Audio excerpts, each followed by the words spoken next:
What happens when one of Hollywood's most admired actresses comes face to face with her most relentless critic during a live broadcast? The atmosphere inside the studio grew so heavy that you could almost feel it pressing down on the room. What began as what should have been a light, easygoing interview turned into one of the most tense and unforgettable exchanges that talk show history has ever seen. By the time it was over, Sarah Jessica Parker had made the shocking decision to walk off stage, and the millions of people who were watching at home could hardly believe their eyes. Before we step into the details of this unbelievable story, don't forget to hit that subscribe button and drop your thoughts in the comments below. Tell me what you think really pushed this situation from playful banter into a complete meltdown. The night had been set up for success. Everything about the stage, the lights, and the seating was arranged for a comfortable chat. Sarah Jessica Parker entered the studio glowing in a gorgeous emerald dress, her famous curls bouncing as if they had been perfectly placed for this very moment. She looked elegant, poised, and radiant. Sitting down across from Andy Cohen, who beamed at her with his usual charm, it all seemed like the start of just another fun interview. Sarah Jessica Parker. "It's always wonderful to have you back," Andy said warmly, his tone smooth and welcoming. "Thank you, Andy," Sarah replied with her signature smile, crossing her legs gracefully. "I always love coming here." "You know that," Andy leaned forward, grinning. "I want to get into your new project, I promise. But first I need to ask something. How do you feel about all the recent conversation about your past roles? There's been quite a lot of talk online." Sarah's smile faltered ever so slightly, just enough to show she felt a shift. "Well, Andy, I think anyone in the arts knows criticism is part of the job. You put yourself out there, people are going to respond in different ways. It comes with the territory." Andy's grin tightened, his tone just a little more pointed. "That's true. But we're not talking about the usual type of review, are we? Some critics over the years have been unusually blunt, calling your acting style overly theatrical, even one-dimensional." The energy in the studio changed almost immediately. Sarah sat straighter, her shoulders a little tenser now. "I'm not sure what this has to do with my new project, Andy. Are we really here to dig up reviews from decades ago?" Andy chuckled, though it came with a sharp edge. "Come on, Sarah, you've been doing this a long time. You can handle frank questions. People have said that for 6 whole seasons you essentially played yourself. That Carrie Bradshaw wasn't a character at all, just Sarah Jessica Parker in designer clothes." Sarah's voice grew sharper. "That isn't criticism, Andy, that's lazy reduction. Every actor brings something personal into a role because that's what makes it believable. The fact that Carrie resonated with millions of people shows I did my job and did it well. Andy wasn't ready to drop it. But did you really create a character? Or were you just being you? Because a lot of insiders say you never really separated yourself from Carrie." That was enough to make Sarah's composure slip a little. Her eyes flared. "Insiders? You mean gossip, bitter talk, and people who couldn't achieve a fraction of my career? Andy, I came here to talk about my work, not to spar with anonymous sources and jealous commentary." Andy leaned back, smiling with satisfaction. "See, that's interesting. The way you react, it's defensive. You dismiss legitimate points, just like Carrie Bradshaw always did. Drama, deflection, blame-shifting. Very familiar, isn't it?" The audience gasped and murmured, sensing things were turning volatile. Sarah's cheeks flushed red as she gripped the arms of her chair tightly. "Legitimate. Ambushing your guest with insults disguised as questions is not legitimate. This isn't a discussion, Andy. This is theater for clicks." Andy raised his brows theatrically. "Insults? Sarah, I'm just asking you to respond to what people have said for years. That's not insulting. It's accountability." "Accountability for what?" Sarah shot back, her voice rising. "For giving life to one of the most recognized characters in television history?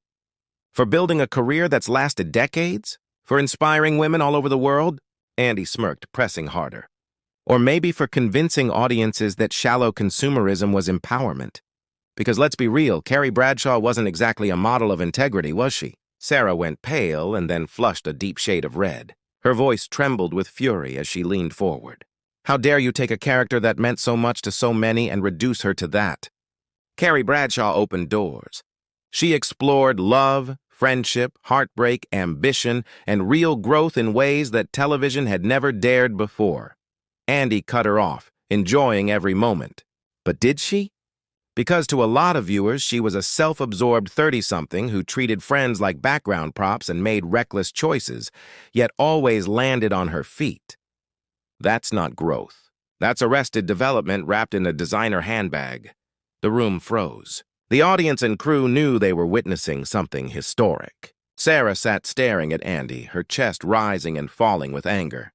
"You know what, Andy?" she finally said, her voice low and dangerous. "I've been here many times. I've always respected this platform, but this isn't hosting, it's bullying. And I refuse to let you tear down a piece of art that gave joy to so many just for your own viral moment." Andy's eyes gleamed. Viral moment? This is honest conversation. If you can't handle honesty, maybe that says something about you. Sarah let out a bitter laugh. Honesty would mean acknowledging the cultural shift the show created. The way it gave women permission to talk openly about love and work and sex. Instead, you dig up the ugliest criticisms you can find and pretend they represent the truth. But those criticisms exist for a reason, Andy argued. When critics, industry voices, even your co-stars suggest problems with the show's messaging, doesn't that mean there's something worth examining? Sarah's glare deepened. My co-stars? You're not dragging my relationships with them into this spectacle. If you think I'll validate gossip or throw colleagues under the bus, you don't know me at all. I'm not asking you to, Andy said lightly, but it's been suggested that not everyone loved the way things were handled. Suggested by who?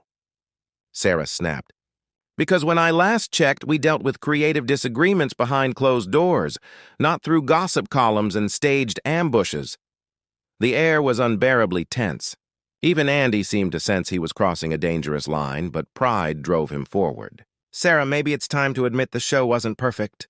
Some choices weren't great. Some of the criticism is fair. That was the breaking point. Sarah suddenly stood up, her chair scraping across the floor. The noise startled everyone. You want to know what's imperfect, Andy? This interview. You want to talk about bad choices? Then let's talk about the decision to turn what should have been a professional, positive conversation into an ambush. Sarah, sit down, Andy said, his tone now mixing worry with control. No, Sarah shot back. This isn't an interview.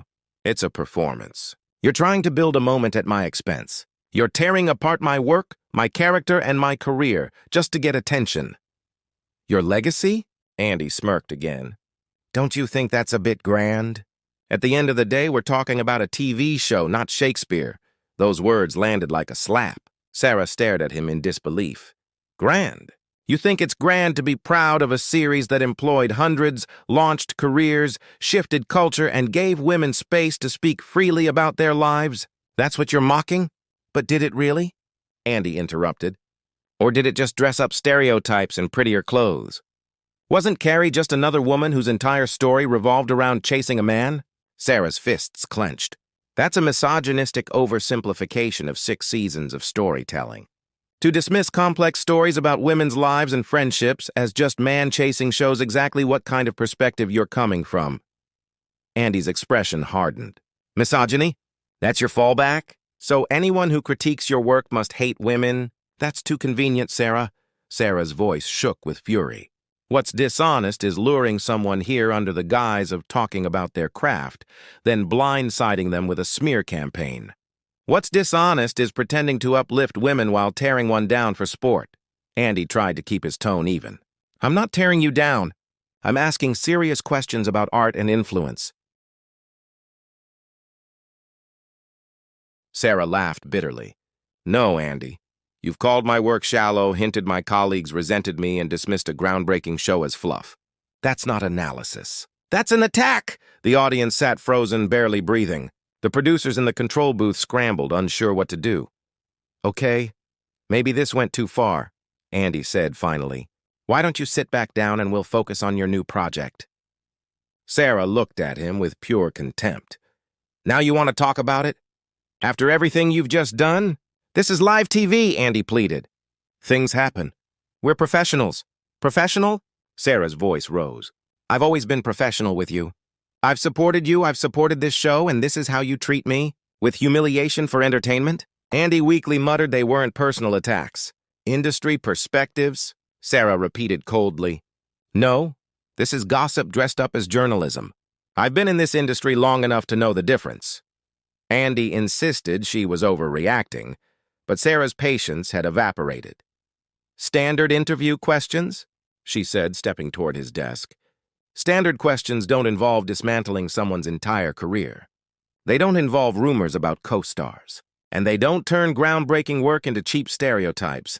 Andy tried again to calm her down. Sarah, no, she cut him off. I'm finished. Done with pretending. Done with being gracious. Done with letting you use me for a stunt. She turned to the camera, addressing the viewers. I came here tonight to talk about my craft, my passion, and my work. Instead, I was dragged through a public attack. This isn't journalism. This isn't even entertainment. It's cruelty. Andy reached out one last time. Sarah, don't do this. We can work it out. Sarah turned back with icy calm. There's nothing to work out. You've made your disrespect clear. And with that, she walked off, her heels echoing through the studio as the audience sat in total silence. Where are you going? Andy shouted after her, his voice cracking. At the edge of the stage, Sarah stopped and turned back. I'm going somewhere people value honesty without cruelty. Somewhere my work is respected. Somewhere I won't have to defend a lifetime of contribution against someone who never truly understood it. Then she was gone. Sarah Jessica Parker left the stage, leaving Andy Cohen behind in silence, the audience stunned, and millions of people at home watching one of the most dramatic walkouts in television history. The camera lingered on Andy's stunned face before the broadcast cut to commercial, but the damage was irreversible. What should have been a cheerful conversation had turned into a career-defining clash. So, what do you think really pushed this to the breaking point? Did Andy Cohen go too far, or was he just doing his job? Let me know in the comments, and don't forget to subscribe for more incredible Hollywood stories.